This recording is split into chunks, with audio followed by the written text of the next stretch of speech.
Hello, everyone. This is another episode of Between Two Sites.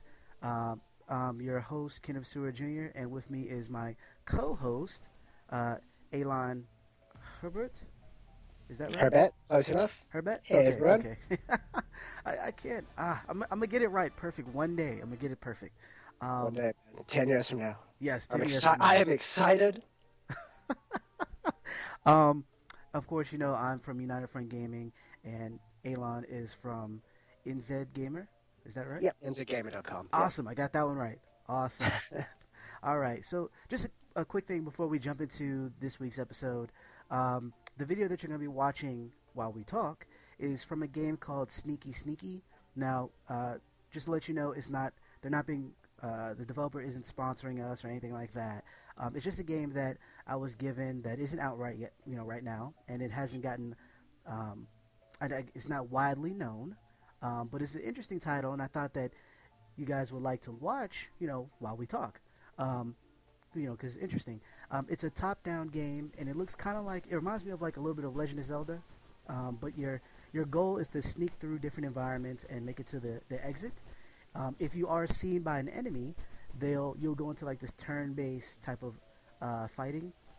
It's very simple, and it's not I don't want to say there's not a lot to it. There are some RPG elements, but for the most part, it's a simple puzzle game, and it's rather charming. So I wanted to go ahead and throw that up there. It's made from, I think it's Ninad Entertainment. I don't want to ruin the name, but it's NAIAD Entertainment, comprised of vets from PopCap, EA, and Retro Games. So I just wanted to, let you know what you'll be watching while we're talking. So yeah. Let's see. I guess the first topic we wanted to talk about is actually been pretty big as of the last few years, and that's YouTube. I guess YouTube journalism and traditional journalism, or I don't even know if I want to say traditional because the internet wasn't traditional a while back. It was magazines at one point, and before that, newspapers, if they even covered. I doubt they covered video games at that point, but and then today we have a lot of YouTube stars like, people that do more critical things like Total Biscuit, and towards the people who do, funny, crazy Let's Plays like PewDiePie. And so we Yeah. kind of wanted to talk about, I guess the differences in what we thought about, I guess the trend and, well, not trend, but how things are going in gaming in terms of journalism and, magazine slash internet journalism, that sort of thing. Yeah. Um, Yeah. I mean, I think there's definitely a future in the direction of YouTube, and I mean, I think, and I mean, it's not even specifically YouTube for me. It's just video. It's video content. I think is there's the new age, the new audience that's coming into the world now, and I would imagine probably going forward for a while is moving more towards visual content as opposed to just reading. yeah, You know, and for video games it makes so much sense. Like I can go and read a preview for a game, or I can watch a 5-minute let's play, and it gives me such a better sense of what that game is. I agree. I agree. And there seems to be, well, I know there was I want to say it was PewDiePie who revealed like how much he made on a yearly basis, Mhm. and a lot of journalists kind of got upset, kind of, you know, I can't believe he makes this much, and he doesn't really, cover games the way we cover games and that sort of thing. Uh, Mhm. Personally, I don't mind it at all. I mean, he's entertaining people. I don't find him personally. I don't find him that entertaining, but Mhm. he's doing something, and that's entertaining to people, and they're willing to subscribe or to watch his videos. So if he makes a lot of money, good for you. That's what I say. Yeah, it's not an apples to apples comparison. Like he's not trying to inform people. He's not covering like gaming news and news. He's not really talking about the industry. He's an entertainer. That's the thing. He's 100% an entertainer. And the reality is, in the world today, entertainers make a lot of money. Whether that's right or not is a different discussion. Should Brad Pitt be making more than a teacher? I don't know. Uh, and, like, one is entertaining millions of people. That's great. The other one is educating the future of humanity. Mm, well, yeah, I would say there's definitely an imbalance in the sense of how much money entertainers make, but that's in every industry that exists. Right. Um, And so I will. whatever, that's the way that is. But that's not. But for gaming journalists to like get mad about that, it's like, why? He's not doing the same job as you.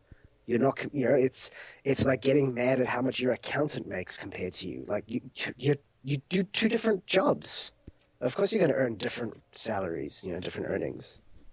I totally agree. I mean, we have to look at how money is made in the sense of, you know, one is subscription based, and basically it's almost like people are paying you to do something versus, we're getting the information from you, and then we can put advertisement like on your site, and it Mm. depends on how many viewers, come, and it's similar, but it's not similar because it's more like putting on a show with PewDiePie Yeah, versus and also, I mean, viewers. it's all his. Right, It's not right. like, let's say you're a writer for IGN, right? You work for IGN. You are a salary-based employee. IGN makes a lot of money, but you're just not seeing the bulk of it. But for PewDiePie, like, he runs the channel himself. He's a business owner. He's a self-employed person. Self-employed people, if they're successful, get to, you know, reap what they sow and get all the benefits of that. But if you work for someone else, the reality is, and this is for every single career path that exists, is most of the time you're working very hard to make someone else rich. I agree. I agree. Like, and it's now one thing I think that's kind of interesting is, we talked about how people they're ready to like, have torches and whatnot and run us out of town in terms of, journalists and being ethical and all those things. But, Mm. recently with the, I want to say it was Middle Earth, Shadow of Mordor, there was the whole thing where the publisher sent out, I want to say like a contract to certain YouTubers in the sense that, we'll give you the game, early for free if you promote the game and you can't say anything negative about it, and you can't, you can only show, these particular aspects of the game, and you really have to talk about this. It was very much, you know, you I know, remember that there was a very strict rule set of what they were allowed to do, and there were requirements. You had to say this many positive things about the game. You had to show at least this amount of footage. right, Yeah, and they were. Mm, yeah, and sorry not to cut you off, but I think it's really interesting because YouTubers have gotten like huge, like really really big, and I know with journalists like gamers, it's really hard for them to trust journalists over the years, and they just they think we're all on the take. But it's really interesting when something like this comes out and there's no uproar about it. Like I know I saw some stuff on Jim Sterling's and the Escapist. He had a video about it on Jimquisition, and I heard Total Biscuit also talked about it a little bit because I think he was offered the same thing. I mm. don't quote me on that, but I know he got a hold of it and kind of outed that sort of thing, and it's really interesting because on one hand, if you let people know that's what you're doing, and you aren't really looking at the game critically, then it's not too much of a problem. But if you are trying to be critical and you don't kind of disclose that information, it's really kind of shady. But in and of itself, sending out that sort of thing, that sort of contract, just it doesn't it just doesn't sit right with me.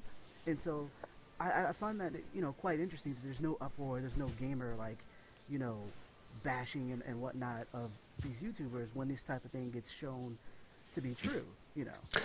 But that's the thing is, I think that's ridiculous because again, they're not journalists, and they would. I don't think any of them would call themselves journalists. So they're not. Like I said, they're entertainers. If they, it's basically that's like saying when they're going to show the latest whatever game on the Tonight Show or whatever. That, oh well, why are they talking so positively about the game? Like it's promotion. They're giving promotion to entertain. They're getting entertainers to promote it. They're not journalists. There's no ethical issue there because they're not bound by any ethics like that. you are going to them for entertainment, and yes, they will try and promote games and do those sorts of things. They're not trying to critique those games. They're not giving proper reviews. If they are reviewing those games, that's different. Then you should be more conscious about what they're doing and why they're doing it and think about that stuff, and probably not trust them as sources for reviews. But for entertainment, sure. Like I keep forgetting some of the names. What are some of the more popular like US host shows that are covering gaming these days? Well, not a Like whole lot. I mean, TV like, show hosts. well, you have, like you said, kind of like the Tonight Show. I forgot his name, but he has a lot of He has a lot of firsts on his show. Like he had the Connect on there and PS4. I can't remember his name. Yeah. But Yeah. yeah, like So, there's a couple of but Tonight things like shows and that, different like like you things like wouldn't that. trust those people reviewing the games Right, because, but it's a or little like Conan different though. O'Brien, like that's great. Like Conan O'Brien has a video game segment where he'll play games, he'll make a bunch of jokes, and he'll do like a review. But I mean, his review literally Yeah, it's every time silly. he reviews is a different scoring system. That's just something he makes up. It's for a joke. You know, you wouldn't actually go to Conan O'Brien for a proper review to look at what his actual opinion of the game was. You're going to him for entertainment, and of course, part of his shtick is he has to speak favorably about the game. Right, So I agree, I but put a lot of these YouTubers in the same thing. You know, if it's like the people who do Let's Plays and just those things, they're entertainers. They're not there to critique the game. They're not there to, you know, yeah, give proper dissection about the game and proper feedback to the player. They're just showing the game and being entertaining while doing it. and It's a different purpose. that's true. I think it the problem I guess comes in when the lines are kind of blurred because that actual contract was sent out to more than just the Let's Players. It was sent out to those who are more critical, like I said, Total Biscuit and Jim Sterling, that are that actually do critical reviews and whatnot, of the games. Mm. But then And they also, rejected it. yep, they totally did. Yeah. But in the sense of you don't know, like, not to like out anyone, but you don't know who outside of the really really outspoken people, you don't know who rejected it and who didn't. But Mm. it does. But that's the thing. It's safe to say whoever had copies of the game around that time were probably given given the copy based around those conditions for YouTube videos. So if there's a YouTuber who isn't just an entertainer but more critique like a Total Biscuit kind of person, and they were talking about the game at that time, while Total Biscuit was saying they got this, they rejected it, then maybe that tells you not to trust that person because they didn't disclose the conditions that they had the game under. Right, right. Which is rather interesting when Yeah. you, when you think about it. But I mean, as far as like I guess Let's Play, there's another wrinkle. I just want to kind of throw out some other stuff. Hmm. Was with the idea of sharing profits, where because they're they're showing video of a game, and they're talking about the game or doing their own show and whatnot, and they're making money off of the ad revenue, and certain publishers, developers feeling that hey, you should kind of share the profits. Um, I don't I don't fully agree with that, but I kind of understand where they would be coming from. And what it is I think it's tricky because it's new. Like this type of thing is Hmm. kind of new, and so you kind of have to like like what are you allowed to do? Copyright is just crazy. Anyways, it's very archaic. Um, but even in that, I can totally understand someone wanting to or feeling like you shouldn't make money off of something they've made. I totally understand that. But at the same time, it's like how much of it is your video game, and how much of it is, PewDiePie doing crazy stuff with your game. You know what I mean? Like, Hmm. where do you draw the line there? Obviously, Yeah. critics, you don't have that problem because the footage is given to you to critique it. So it's more like you know journalistic, freedom of speech type of thing. Hmm. Whereas, so the money that you made is a little different because you're critiquing something. We want to hear your professional, Yeah. opinion on this particular product.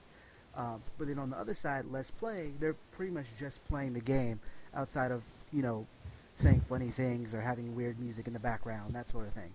So, what are your thoughts on that? So yeah, I mean it's a tricky thing. It's the industry, I guess, for themselves, I guess they would want to try and negotiate similar copyright license agreements that the music industry has, where if you want to use a piece of music in to make a profit in any kind of media, you have to pay for a license for it. They probably would like to end up in the same area, but at the same time, it's one of those like, you know what? I think they were fine at first when it was just people doing it and they were getting free promotions for their games. But once they started seeing just how much money they were getting from the advertising of this, yeah, greed kind of gets into it. And they go, well, we want to cut at that. And it's a tough thing. I mean, they're justifying their opinion. Like, yes, people are going there for the entertainer. People are going to because they want to watch PewDiePie. Most of the time, they don't even care necessarily what he's playing. Like he plays so many different things. It's not like people are going there for a specific game. They're going for him, for his entertainment. Like I said, like a Conan O'Brien. You know, it doesn't matter what the topic is. People are going to watch Conan O'Brien. He's going to have a different topic every week. That he took, you know, different like all those talk show hosts, all those entertainers, you know, Ellen DeGeneres, you know, she'll have a different topic every episode. People are going to watch her, not the topics. So similar thing, they're going to watch the entertainer, not the game. But with that said, if the person doesn't have the game, then they wouldn't be able to have anything to for their videos. They wouldn't have any Right. topics. Right. Because I mean, So oh, sorry. Go it's ahead. tricky. It's tricky, you know. But that's the thing. I do think the industry should probably look at making dealing with them the same way they deal with people like Conan O'Brien or you know those sort of entertainer talk show hosts. You know, Well, I think get similar relationships with them and treat them that way. Well, I think that, and I think you make a good point. But the only thing I would say with the people like Conan O'Brien is that their entire show, most of their show is just them sitting in front of a desk talking, and then they might cut to a clip, or they'll have a special guest on, or they'll have like a musical number, something Mhm. something along those lines. And obviously you're watching mostly for them because they're the ones that show up on the screen most of the time, Mhm. whereas the Let's Play, it's I want to say 80% video game.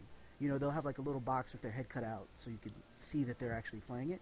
But for the most part, it's the game running throughout the entire show. Whereas I guess the American equivalents that aren't on YouTube that are on TV, it's always any Mm. type of footage that they use from like a movie or news clip, news shorts or whatever. It's usually a small clip, and then they go back to the host behind the desk. You know what I mean? Yeah, but the host behind the desk is still talking about the subject. He'll be talking to an actor from the movie about the movie, you know, something like that. It's still the topic was provided by the media piece that the topic is around. Yeah. Well, I mean, true, but you wouldn't. I mean, someone talking about something on YouTube is a little different from someone playing a game on YouTube. Like we can, I mean, we're kind of doing it right now. Like we're talking Mm. about, like I can say Mario, and if I, Careful, Nintendo yeah, will sue us. like I say the word Mario, and then, let's God, say no, not Nintendo. Cover a Sony game. if we, if we start, making money Ratchet off and this. Clank. Talk Ratchet and There you Clank. go, Ratchet and Clank. We talk about Ratchet and Clank, and we start making money off this video, off this podcast. It's a little different because we're just talking, and in a sense of we're critiquing a little bit. It's Mm. because our show isn't really a humorous. I mean, there's humor. You're quite funny, but it's not something where we're trying to have a show around jokes based on whatever that we're playing at the time. We're talking Mm. about stuff about the industry and that sort of thing. So just talking about it, I don't think they would have much leeway there in terms of like we demand some money, but showing the video game off and playing like because some Let's Play they play the entire game, and I'm not saying that obviously if you watch the game played all the way through that you're going to not buy it because that's just not true. It's an interactive experience, but at the same time, it's not a clip. It's an entire game that's being shown, and you kind of like your little bubble over here, and you're kind of Mm. talking. So it's like I kind of get it. Maybe not so much of like Nintendo because they've gone really heavy handed with their stuff lately. Um, but I will say that Nintendo did say that they would like to maybe talk about doing like a shared payment type of thing. But Mm. it's crazy. I don't know who I necessarily agree with. I know a lot of indie developers are cool with it because it promotes their games. Mm. A lot of mainstream AAA people aren't so cool with it, and this isn't necessarily coming from the publishers though. I want to make that clear. A lot of it is coming from the developers. So that's it's real interesting. I don't know how I feel. Maybe they can work something out.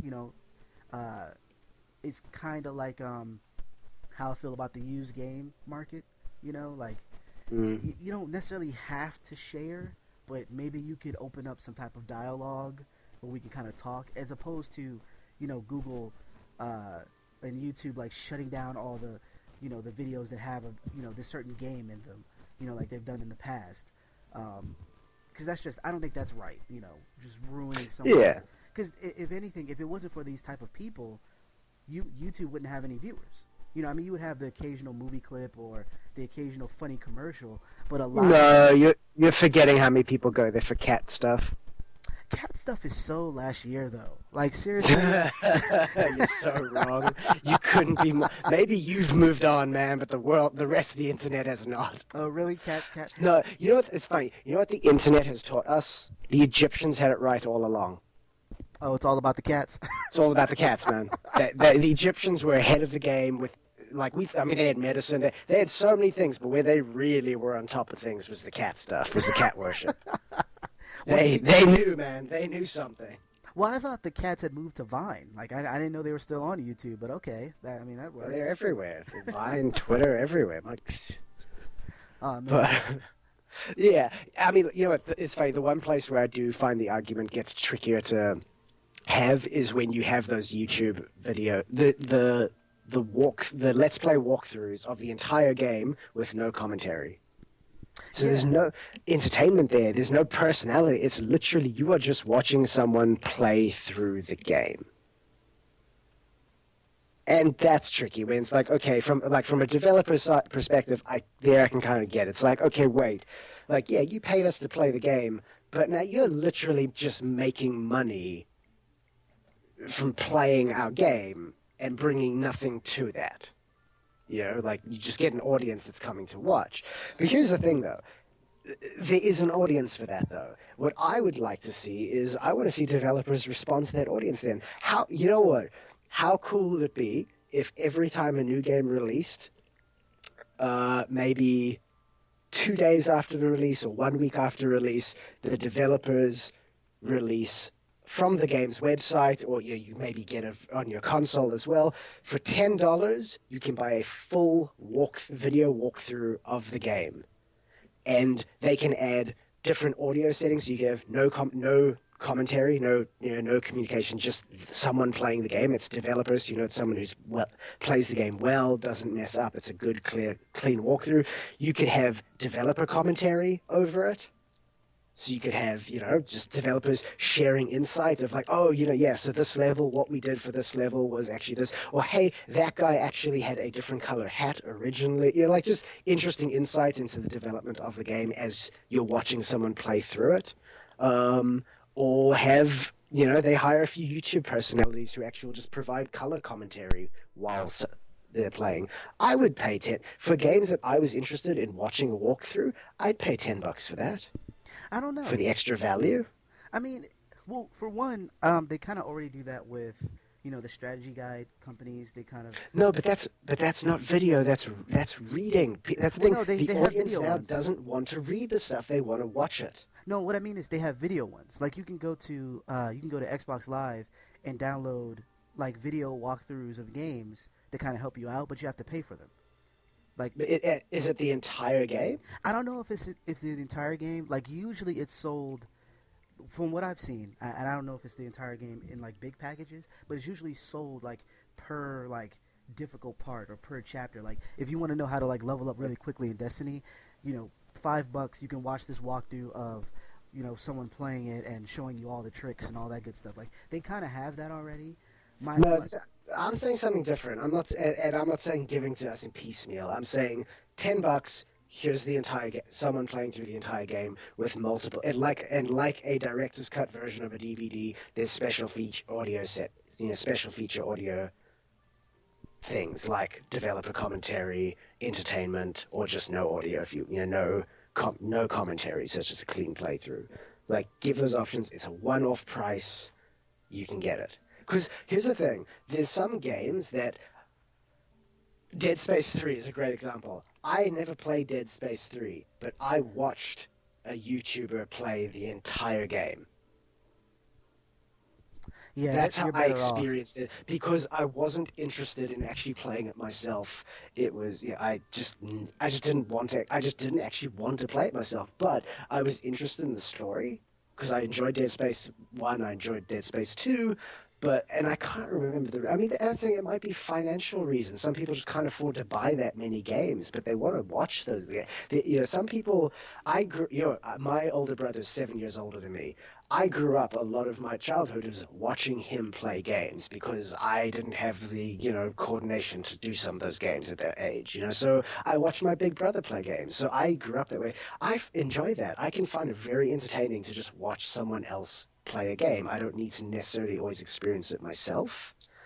So I like having that option. I love that there's YouTube out there that I can do. The Witcher 2, same thing. I played Witcher 2. I got about two-thirds of the way in. I stopped playing then for about 6 months. I went to play again, and I suddenly realized, oh God, I don't remember how to do any of the controls, and this game is kind of complicated. So I just went on YouTube and watched the rest of the game to see what the ending was, to see what happened. I found a point in someone else's walkthrough that was roughly where I left off, and I just kept watching their playthrough to see where it went. Well, I And mean, I love that you can do that, but if developers don't want that stuff out there, then they need to step up and provide it in some way. And I'd be happy to pay for it, now as what long as about it's a fair price right and now? offers something good. What about something in the sense of, I mean, because that sort of thing would kind of uh, go against like for instance, we have Twitch, and Twitch, people actively stream just about everything. I mean, it's on consoles now, Mm. uh, and so do you think that would be still a market for that sort of thing when so many people are sharing the games everywhere now? Like, because we have developers who are actually sharing a lot of the games before they come out on Twitch, and then when they do come out, people get them into their hands. They can share with their friends. You can watch them play as much as you want. So, you know what I mean? Like, and even then, you get to talk to your friends while they're streaming. So, like, do you think there will be a market for that sort of thing when you have, companies like Twitch around? Uh, well, again, it depends on the quality of the product. That's the thing. If you offer a quality product, if you offer a better quality, So here's the thing: like Twitch has stuff, but Twitch can't have developer commentary, and some people really want that kind of insight into the making of the game. So having something like developer commentary, and I mean, look, you could still set it up in a way that the video player will play in a kind of lobby setting where there's still a chat place like Twitch. So even though you've paid $10 to watch this video, you're watching it in a place where you could, in theory, still chat with people while you're watching it. True, Yeah, true. you could do something like that. And I mean, look, keep in mind though, this whole discussion is around the concept of developers doing this because they don't want YouTubers to make money from playing their game. If they ever look to shut that down properly, they would have to do the same thing to Twitch because it's the exact same problem. Huh? See, that would be That's the thing. difficult. If you're stopping YouTubers Let's Play, then you got to stop the Twitch players because it's the exact same issue. It's you don't want players making money from advertising just from playing your game, Now, unless they're sharing the yeah, profit. I mean, look, the easiest solution really would just share. To just say, look, give the developers 20% of your profits and whatever, it's done. So nothing changes. Keep doing what you're doing, but you just need to share 20% of the profit with the developer. that's interesting. That's interesting. Because we know people who, well, I don't know them personally, but we know people who are just making a crazy living off of this sort of thing. So, Mm. I mean, I would be down to hear this type of debate between them and see how they could work something out. Because at the end of the day, you don't want them to take it all down. There's a lot of games that you were saying that you didn't play Dead Space 3, which is a good thing, mind you, and you just Okay. watched it. No, I was so disappointed with that game. Um, yeah, And it seemed alright. it was good until a certain point, and then it just ruined it for me. Yeah. And I'm not a fan of. well, that's another topic. But you know what I mean? Like there's games that like I like to watch older games that maybe I can't find anymore, and or games that I rented from like Blockbuster a long time ago on Super Nintendo. I never got to beat it, but I really want to know what happens as opposed to tracking the game down. I can go to YouTube, so I don't want that stuff to be taken down per se. At the same time, though, you know, with I mean, let's be honest. The money that's being made isn't going to save any developer who thinks that they're going to be shut down. I don't think they're taking any money or anything like that. It's more sorts of creative, someone who created something and you making money off of that created thing. It's more of a principle type of thing. So, Yeah, it's a licensing principle thing. Yeah. yeah, I would like to have some type of dialogue that, kind of shows where they, excuse me, where they stand, and not in the way that has happened. I want to say it was last year where they just removed tons and tons of video from YouTube. Like that was all sorts of not cool. Yeah. Well, I remember one of the things that triggered this whole debate was Phil Fish, I think, Oh tweeted yeah, about it. And he basically said if you're a YouTuber making money from, like, for a Fez Let's Play, he said to me, you're a thief. you see, and that it goes. And I don't agree with that. To me, because kind of like, it's not like it's money that you were going to make that he's now taking from you. Like, he's found an entertainment medium that he's able to use to generate some new income for himself. Yeah, he's using your media to do it, but it's not like if he didn't do that, it's not like suddenly you were going to get that money. That money just Exactly. wasn't going to exist. He was putting new money on a table. You're just mad that it wasn't on your table. Right, and again, I agree to an extent of it's your creation. Like as an artist myself, I at least want to know about something going on where someone's making money off of artwork that I've done. You know what I mean? And something that I haven't given you. Okay, fine. That's totally fine, and we can have a conversation there. But to say that people are stealing, that's going a little too far, and Yeah. that's the same thing with I forgot what developer it was that went into GameStop and was like, I can't believe you're gonna sell me a used copy. You know what they do there? Like, don't even. Why would you make that such a big issue when you know they've been doing that for years? Like, Fez isn't the only reason he got upset was because they found out how much Mm. PewDiePie was making. And here's my problem with that: if it's an issue with someone making money off of your product, it should be an issue regardless of how much. Don't make it an issue when it's found out that they're making a lot of money. It should be like if you made $5, I should know about it. If you're making $1 million, I should know about it. But don't make it only you're making a lot of money because he didn't rant and rave when all these Let's Plays were happening years ago. There are Mm. tons and tons of Let's Plays on YouTube. I want to say, I think Machinima has a Let's Play channel. Yeah. That's just There's a called few Let's. there's a few YouTube channels Yeah, dedicated to that stuff. you know what I mean. So I'm like, why would you? You know what I mean? Like, and that's calling someone a thief. First of all, that's not going to help any type of dialogue. But this is Phil Well, Fish. an aggressive dialogue. Well, I mean, it's just going to resort to name calling, and that's essentially what we were talking about the last podcast, where people just yell back and forth and nothing's getting solved. It doesn't Yeah. help anyone. You know, Well, it's kind of Phil Fish's style. true. He screams on Twitter and then he disappears for like 6 months and then he comes back.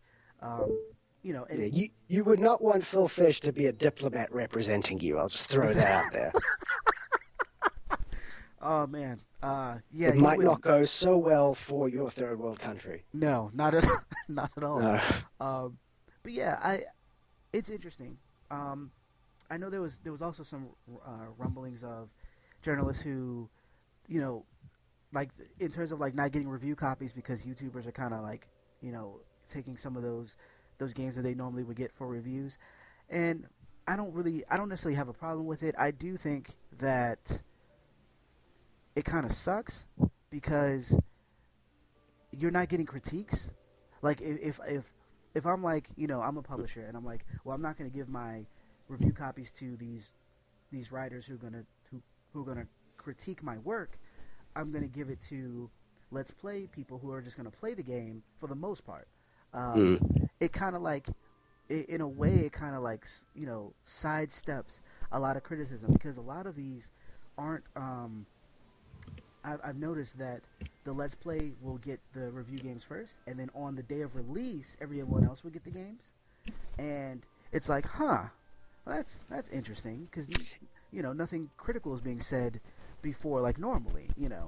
Yeah, I mean, look, end of the day, PR is not in this thing for the ethics. True, And true, true. again, it's not even unethical what they're doing. It's It's just a not. case of their job is to promote the game. In the past, reviews were an effective way to promote the game because that was a good way to reach the audience. The audience now can be reached through a medium that will not critique the game at the same time as reaching the audience. They will purely play and promote the game. So yeah, I would, if I was in PI, do the exact same thing. It's like, Right, right. who am I going to give this to? Someone who's going to review it and may give it a 9 out of 10, or could give it a 6 out of 10, or give it to someone who isn't going to give it anything out of 10. They're just going to play it and say, hey, I'm having fun. I'll give it to that guy. Yeah, yeah, You know, pretty much. everyone wants to deal with the positive guy in the room. That's business. No, no, that's true. That's definitely And that's the thing, like, they don't owe reviewers anything. They don't owe anyone anything. The only thing they're trying to do is promote their game as best as they can. So they're going to use their best channels to do that. I agree. I agree. Sucks for us as reviewers. I mean, Right, right, you right. know, but like in the long run, this could very negatively impact us. True, true. And look, it's also potentially sucks for gamers in the long run because they end up potentially losing their critical voice to actually tell them about the game. But at the same time, you know what? It's kind of a trend that you've seen with the growth of the internet. Consumers have changed. Like 20 years ago, if you wanted a vacuum cleaner, you would walk into an appliance store and you would have a guy lie to you about a vacuum cleaner, right?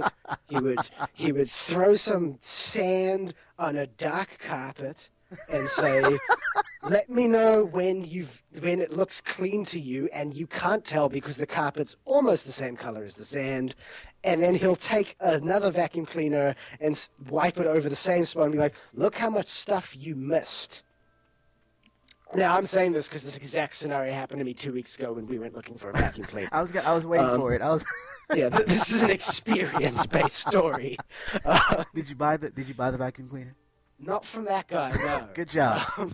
Yeah, we went somewhere else. But here's the thing, what we did though, and this is, so 20 years ago, that's what you do, and that would be your only option. That's the only way for you to learn about the product you're interested in. Today though, we do our own research. We go online and we do research. And that's the exact same thing that Let's Play videos or walkthroughs or those YouTubers allow you to do.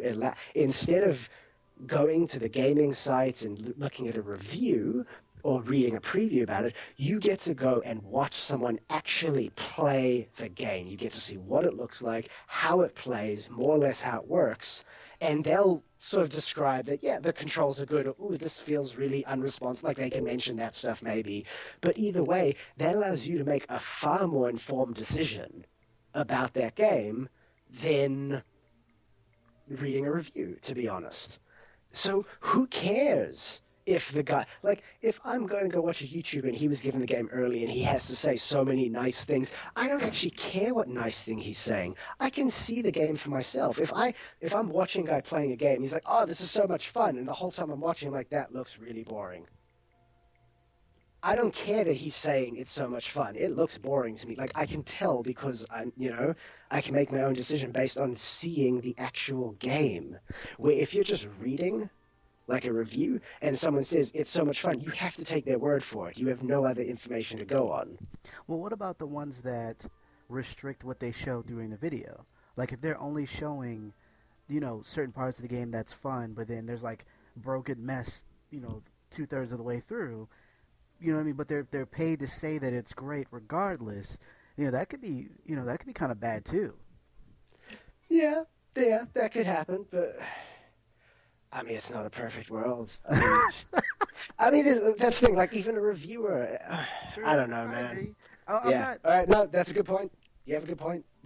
And trust me, I'm not either or. I mean, But at some point, you're just assuming everyone's lying to you. Then. There you go. Which is why most people go to multiple places anyways. They don't just rely. Well, at least I don't. Mm. I go to multiple sites that I Yeah. have deemed somewhat trustworthy over the years. Mm. You know what I mean? And outside of our impact as journalists, and maybe we'll have to start doing let's plays soon. Um, you know, I think it's a great thing. I think the more sharing, the more talking about video games, the better. You know, Mm. I'm throwing out the topics just because I know these are things that people have been talking about. But that's not to say that I'm like down with YouTube or anything like that. No, no, no, no, no, not at all. I'm actually, this is going up on YouTube, so that would be foolish. Yeah. Um, Yeah. so, anyways, the other thing we wanted to talk about was I want to say it was the number scores in reviews. Hmm. Are they the best for reviews anymore? You know, and I'm kind of in the middle on this, just I'm not. because. No. Now, I I want to say that I like number scores, but I'm different. Now, let me explain. Though I like number scores because I can get a kind of like a feel of like how a game is doing really quickly, like really really fast. At the same time, I read all of the reviews. So I don't just say, "Oh, this game got a 5 out of 10. It's got to be bad." No, I read that 5 out of 10 review, and I'm like, you know what? Everything he said about the review, I actually like. So I'm And, gonna check the game isn't out. it so telling that a 5 out of 10 equals bad?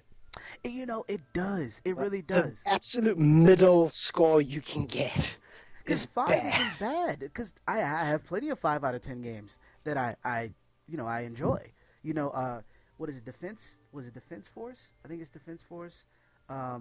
Basically the game where you shoot a bunch of bugs all the time. Like it's an arcadey game. It doesn't Uh, look all that great. yeah, it's all like ants and stuff. Yeah, Yeah, yeah. Earth giant Defense ants. Force. There you go. Earth Defense Force. The game is awesome. It's B movie, like low budget, silly, over the top, and it's great. But it got like fives everywhere, and I love it. You know what I mean? So in a sense, it's not something where like I'm like, okay, if it's a 5 out of 10 by all these guys, I'm just not gonna play it.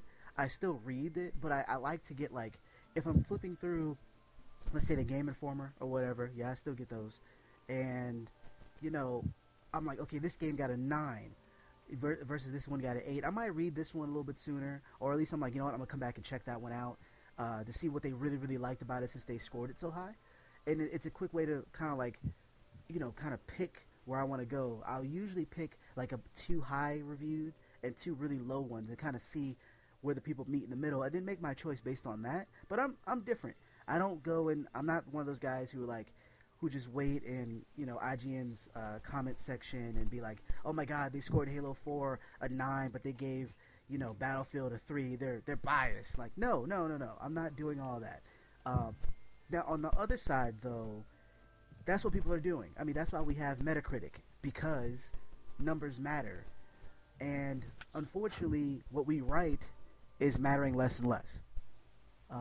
And that kind of sucks. I don't like that. Yep. But I Yes. do like them together. I do like the number and the actual written part together. So where I fall in on this, I hate scores. Now I want to make an important distinction. I'm not saying that I hate ranking. Sorry, not ranking, rating. I think having a rating system is very important to a review. I just don't think a number score is the best rating system.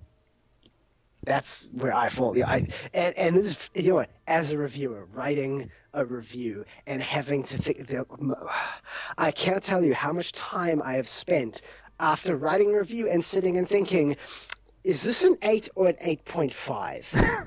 Yeah, I agree. It's like, oh my god! And I'm killing myself over this decision, trying to think about this stuff. And the headaches this caused. And people get so mad about that number. I remember reviewing God of War 3. And I gave it an 8.5. Now, 8.5 is actually a pretty good score. Right. Right? And in the review, I was very critical. There was a few things I didn't like, and I critiqued because I think there's a lot. The thing that happens is when you get those big exclusive games, everyone's expecting them to kind of be a 9 or a 10. Right, You know, everyone exactly. has the fans. And that's the thing. When I'm saying everyone, what I mean is it's the fans. The people who haven't played the game yet are assuming that needs to be a 9 or a 10. And you need to really justify in your review why you're not giving it a 9 or a 10.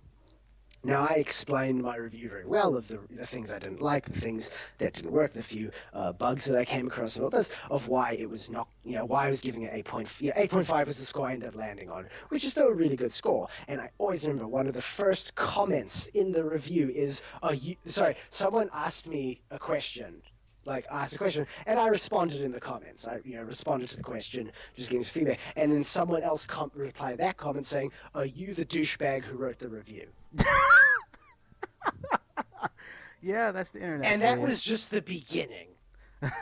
Like I think there's like 7 or 8 pages worth of comments to this review that I wrote. Now, this is a review on a New Zealand website. But we were one of the first reviews up for the game, and showing up on Metacritic with an 8.5 for a God of War game, the first PlayStation 3 God of War game, got some international attention. So some people came to our site who don't normally come to our site just to comment on this review. And they did not have nice things to say. I mean, that happened with I gave GTA 4. I gave it. Actually, I think I gave it an 8 as well, and that was after. So my review went up actually after like Game Informer, IGN, and if you remember a lot of those sites gave it 10s. 10 out of 10s. Yeah. And then I think I made a comment about The Last of Us. We had a long discussion about that game, and I was like, it's great and it's not great at the same time. I didn't like the gameplay a lot, and people like lost their mind, and I'm like, it's an opinion. It really is. I mean, they went to sell a crazy amount of copies, guys, on last gen and current gen systems. So apparently they still made their money. My critique didn't bother them, but so much. It didn't get them. You know what I mean? But yeah, Naughty Dog did not shut down because of your score. Right. And and the thing is, and it is very I mean, they're arbitrary numbers, 8.5 to an 8, it's so like another 8.5. I can totally understand, like, okay, this game is better, but then it could be for totally different reasons. It could be like, like I give Halo, let's say a 9 graphically, but then I give like a game like I don't know, Terraria, like a 9 because it looks cool. The pixel art looks cool. But it's like, so you gave both games a 9. You can't do that. I'm like, wait, I can. You have to read the review to see what it's a number. liked. I can do it. Yeah, you know what I mean? So, and the only thing I will say, though, is that you would probably get the same amount of hate if you said, like in terms of like another rating system, like if you said like it was an A, B, or C, like you probably would have gotten a lot of hate regardless, just because it was God of War. And here's the thing that where it gets real fun to me is like with the site that I write for, we don't limit ourselves with the decimals. So you try and figure out, is this game an 8.4 or an 8.7? See, wow. So what we do... And what the heck? What does that even mean? What is that? That's the reason I hate the scoring system. Because here's the thing: as a reviewer, and as a reader, those numbers are meaningless. That's the thing; they're so meaningless because they're going to mean something different for everyone else. To someone else, like so, for example, a 5 equals bad. But a 5, realistically, is in the middle. 5 should mean okay. Right. But you interpret it, and that's become very common for the most part. The gaming the spectrum of review scores is kind of 7 to 10. Right. Everything is getting between a 7 and a 10, and that's, if it's a 7, it's okay, it's not great. 8 is pretty good, and 9 is then to the great and really good. Anything below a 7 probably isn't that good. That's what's determined. Yeah, I mean, but that's not really right, and some people interpret that differently. That's the thing I don't like. The numbers are completely arbitrary and have no real meaning behind them. You need to read the review. But if you're reading the review, then what do you need the number for anyway? Yeah, True. it's not an effective rating system. So here's my thought. I came up with a different rating system a few years ago that it's funny. So I actually always kept this rating system a secret. I never shared it with people because I Uh-oh. always had this idea that one day maybe I'll start my own site and I'd want to use this. And I thought maybe it'll give me an edge kind of thing. Okay, At okay. this point, I know I'm not going to do that, so I don't care. Now I share it with anyone who asks. Yeah, this is yeah. Anyway. Um, so the rating system that I thought of a few years ago, and granted, this is sort of gaming has been using the better rating system for a very long time. We've always had it in, and when I say gaming, I mean the games themselves, not reviewing games, but games themselves has used a very effective rating system, and it's so easy to understand because all right, if do you play Diablo Yeah. or World of Warcraft? I play Diablo.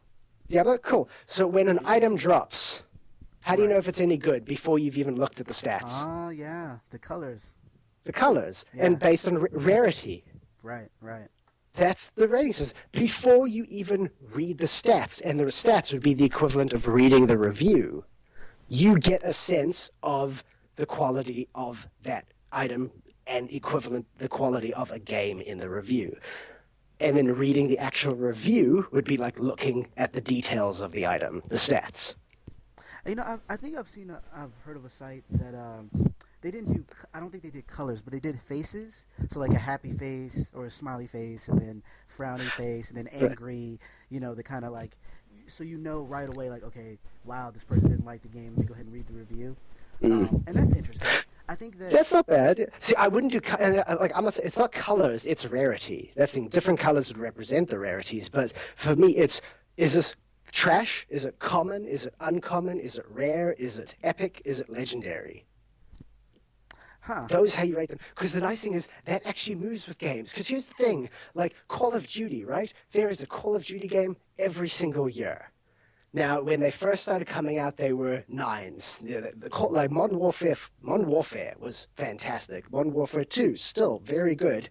The quality started dipping for some of them. The most recent one, I've heard good things, but again, I haven't really played Call of Duty since Modern Warfare 2 because to me, they all look kind of the same, and I'm just bored of the formula of the game, so I don't care anymore.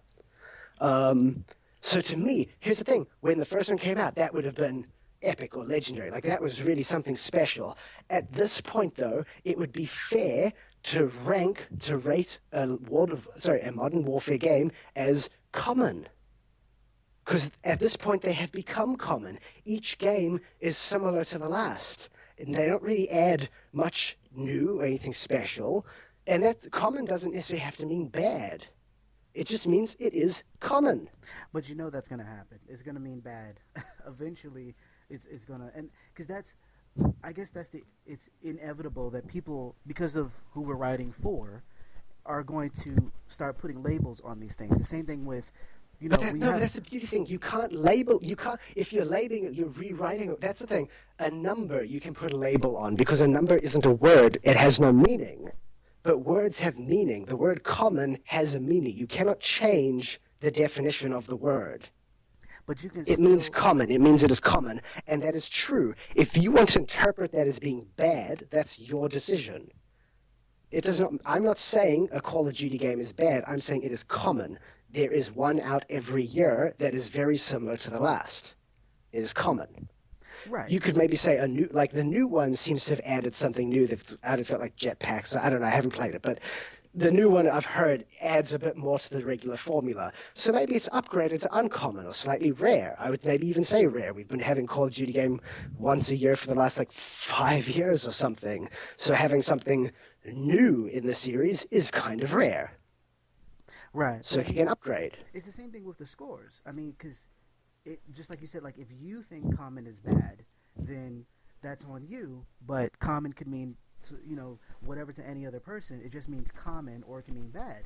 The same thing with the scores, because we have publishers who are, saying that you'll get a bonus if your score or the game gets this high on Metacritic or whatever. So like if your game gets a rare or legendary, we're gonna give you bonus money. But if it gets a common, not so much. You know what I mean? Like you can still kind of No, put those but parameters then on that's there. something they would negotiate. Because the thing is, look, a score you can kind of go shit that kind of stuff. You can't say if you get a common because they would simply respond of, well, that's not fair. We release one of these every year. Of course, it's going to get a common because by definition, this game series has now become common. Well Do you then, get it? That's the thing. By definition, it's common. So of course, that's the thing. You can almost guess the review that's the thing. It perfectly plays off with the thing of so another topic that we're going to talk about in a future podcast is whether certain games need to be reviewed every year. Sorry, not every year, but just need to be reviewed. And that does fall into the games that's like a FIFA game, for example, or a Worms game, where they're very common kind of games. Do you really need to have a review for these games every year? The common things, the rating system like that, solves that problem.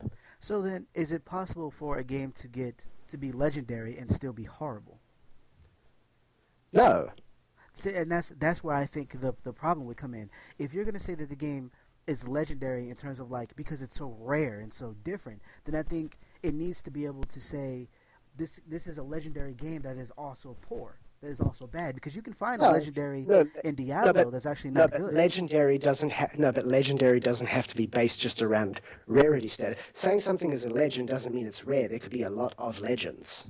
Right, right, right. What I'm saying Legendary is means how great it is. right. Something has to have. Think about it, for any person in human history to become legendary, they had to achieve greatness. Wait, wait, wait. Let me go back though, because you brought up a point about Diablo and how the items drop, and you can say like this is better than that based on the Yeah, but now color. you're starting to take the example too literal. Well, no, no, no, no. But it fits here because if we If look you're at saying there's bad legendary no, no, items. no, there are Yeah, really of course bad. there are. Um, Yeah, but but but again, but I'm not. That's just stupid design.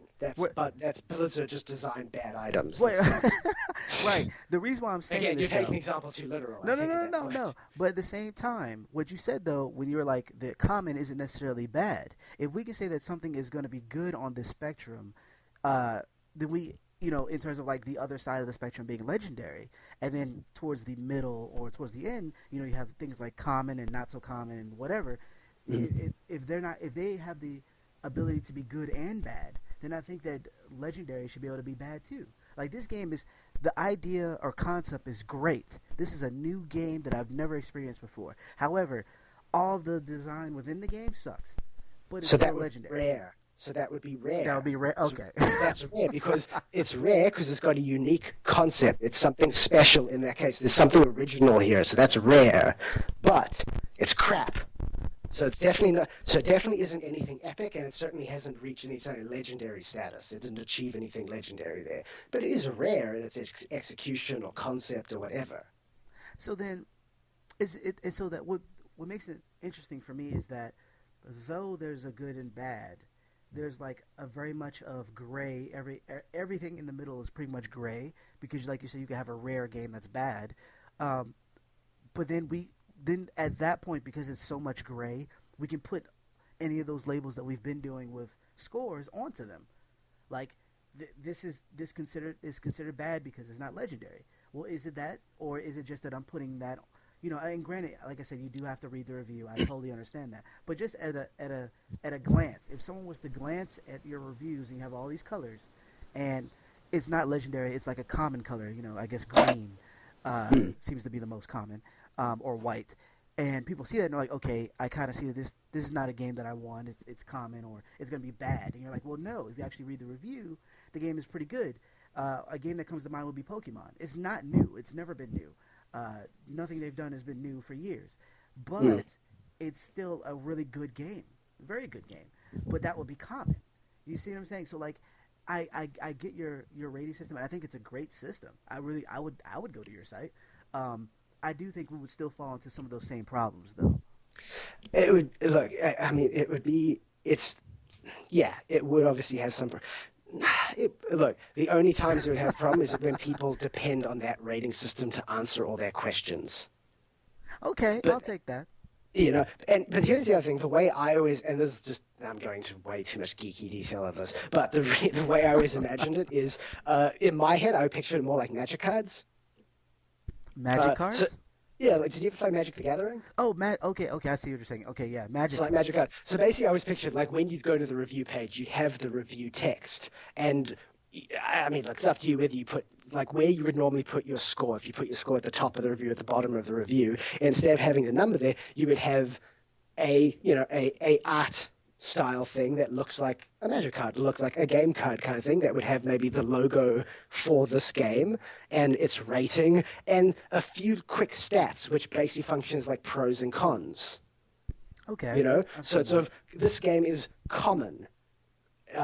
Common. There's one every year. Unrealistic. This, but awesome action sequence, good story, good graphics. You know, things like so it has the pros and cons things of in the card, the stats in the card that give you. It's like a basic pros and cons thing, but it gives you an idea of why it has that ranking, that current rating of common. Well, Okay, actually, no, it wouldn't tell you why it's common. It's common because that's the thing. Again, it's common because the game would be common, but but it gives you a bit more detail of what is in this game, good or bad. What might make this special or unspecial. that's interesting though. I think that's definitely Like interesting. seriously, it could be like Pokemon, for example. You're right; they're all really good. So it could say common. There's one. It's the same as the other. It's the same as other Pokemon games. Pro. It's the same as if you enjoy the other Pokemon games, you enjoy this. If you haven't played a Pokemon game before, get this. It's really good, but it's still common. Although Okay, Pokemon would probably not be common because they don't release them that often. That's the thing. Even Pokemon's still once every 2 or 3 years, I think. yeah, but they've gotten to the So it's not point entirely, where and they're I recycling mean, old colors now. Like, I would probably say they're more uncommon Pokemon. Like Pokemon, I would fit more into uncommon because they're common. They're not entirely common. They're slightly uncommon, but they're certainly not rare. I mean, I would think, And they are similar to each other. yeah, I mean, I would think they would be common just because the formula is exactly the same as it was when it first came out, and the fact that they're redoing the colors. So you have like let's say I'll just make up a color like red and blue, and now they have red and blue 3D version or red and blue HD or whatever. So Oh like, yeah, when they're just when they're doing remakes. well, yeah, that's Yeah, what they've been sure. doing That's the that's a last con. yeah the last few Yeah. years have been basically that. I mean, they've added some 3D graphics or Mm. a little bit more of an overworld, but it's basically Well, the again, same game. again, I think reviewing remakes is just silly in overall concept. Well, that's going I to mean, be. what's the point of reviewing a remake? Just post the review of the original game.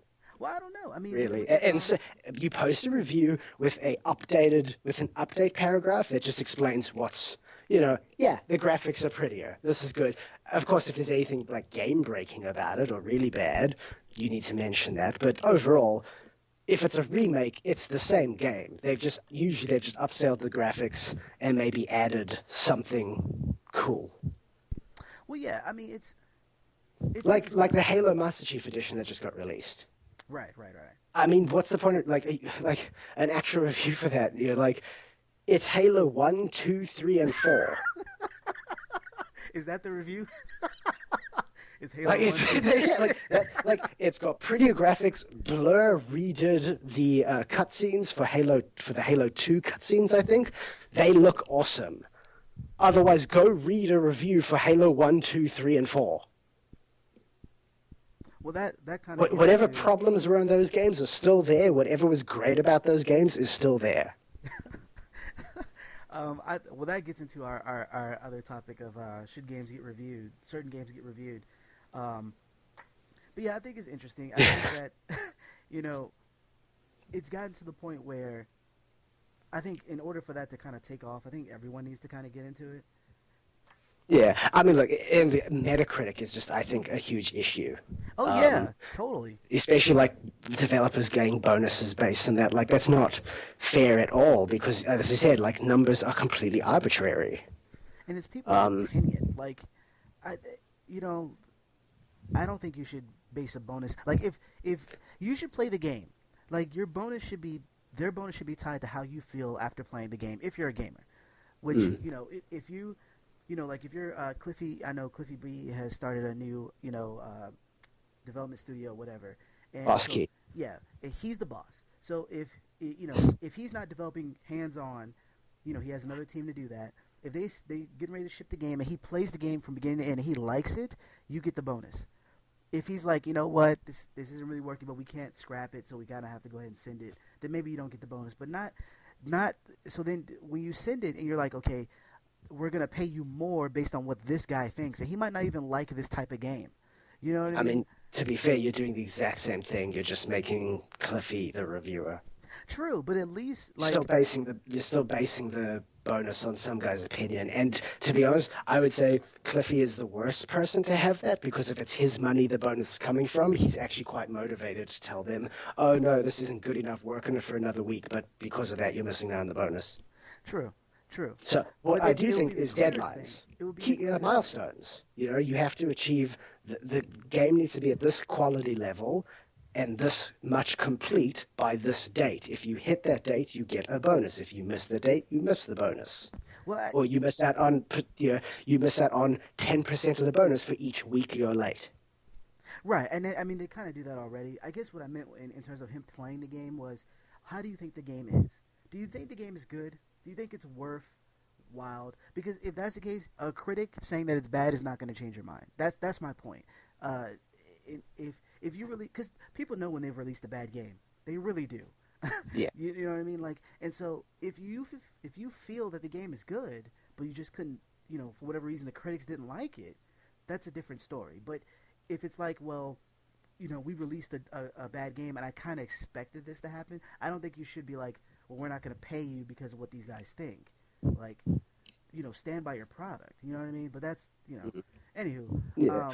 Yeah, I mean, it gets tricky when you get games like The Last of Us, for example. Like they got tons of really good scores. They probably got their bonus if they Yeah. had that same scheme. However, if it was but what if more people?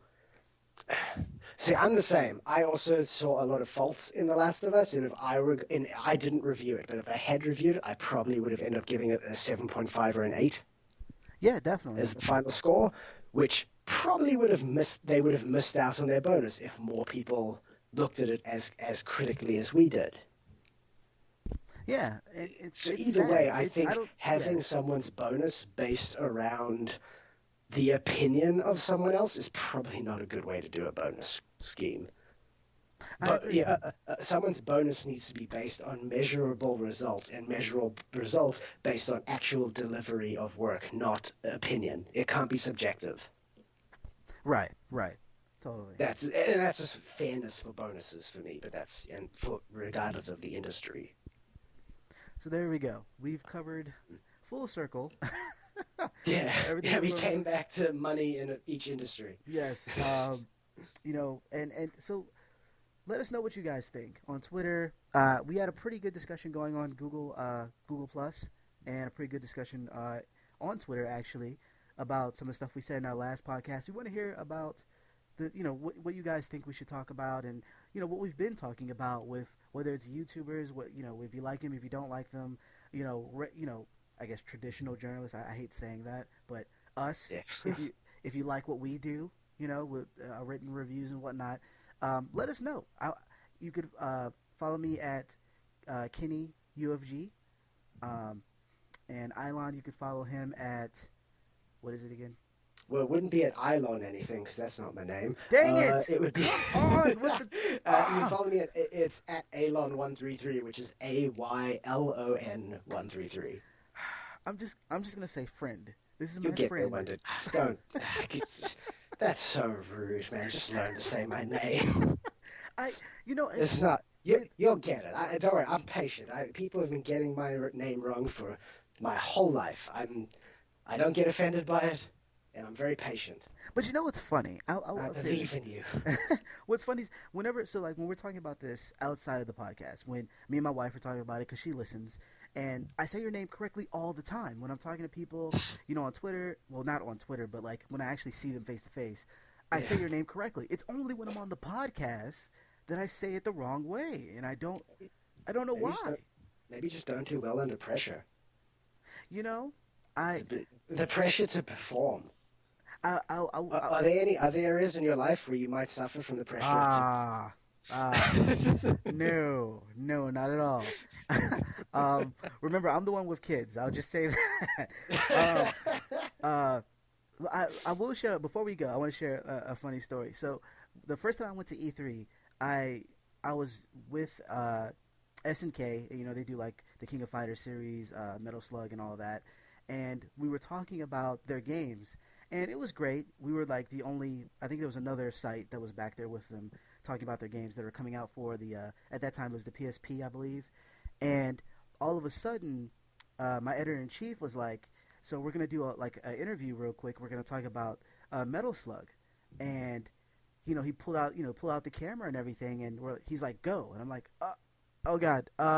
So we're here talking with, and I kept, I murdered the name. I called it everything from Metal Gear Solid to anything with metal in it. I said except for actual Metal Slug.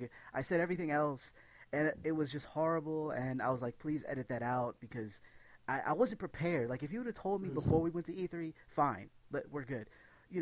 My second interview with the guys from who made Heavenly Sword went much better because I was prepared. But yeah, I do mess up names quite often when I'm put on the spot. I will say that.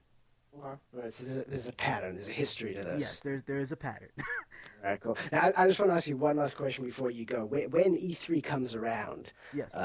and they do the press conferences, I just want to know what are you excited about? Are you excited about seeing the press conference and like the trailers and the gameplay footage of the games that they're going to show at those, or are you excited about going to a website and reading someone who was at the press conference and they're telling you about what they saw?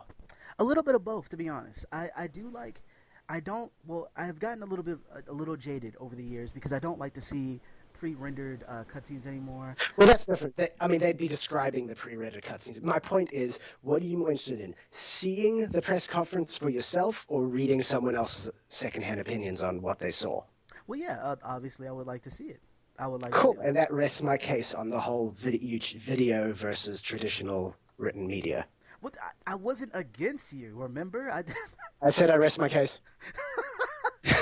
I was for it. I mean, it depends. Because there's backstage stuff that we don't get to see that we kind of have to get. You know, I know. Can you imagine how many people must trip backstage? yeah. It's backstage is really awesome. You get to see a lot I'd of love, cool stuff. I'd love to see a blooper reel of what happens backstage. Backstage is, yeah. It's like I said, interview gone wrong. I wish I still had the. I wish I could show you that. It was horrible. But anyways, this has been another episode of Between Two Sites. Follow us on Twitter, on Facebook, on YouTube. It's going up everywhere. Of course, on United Front Gaming. Hopefully, we will get it on NZ Gamers someday. Hopefully, I don't know. Delay. Maybe. But yeah, we definitely want to hear from you guys. What do you want us to talk about? Let us know. Yeah, definitely. And good night.